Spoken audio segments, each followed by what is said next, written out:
সেনাবাহিনী খুব ভালো, কারণ তারা দেশের জন্য খুব কষ্ট করতেছে।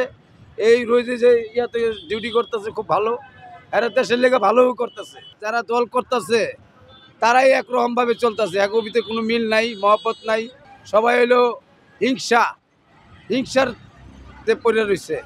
তো কথা হইলো যে ভাই, দেশে যদি ভালো মতন ইলেকশনটা হয় আমরা খুশি, কিন্তু যে অবস্থা দেখতেছি ইলেকশন হবে না, যে ভাব দেখতেছি।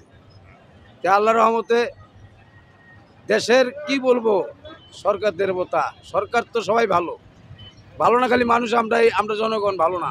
আমরা রিক্সাওয়ালা, রিক্সা চালক, আমরা পেটের জন্য খাটি। আমাদেরকে একবেলা যদি কেউ খাওয়ান দিবে না, গাড়ি না চালাইলে, তাই আমরা পেট নীতি, আমরা কোনো রাজনীতিভাবে চলি না, আমরা পেটের চিন্তা করি বাবা। তারেক সাহেব হলো, সে যদি আবার নতুন করে আসে, আইসে যদি দেশটারে যদি ভালো করে দেখে, তাহলে অবশ্যই ভালো হবে। 1971 সালেই তো জামাতের হিসাব পাইয়া গেছি আমরা বাবা।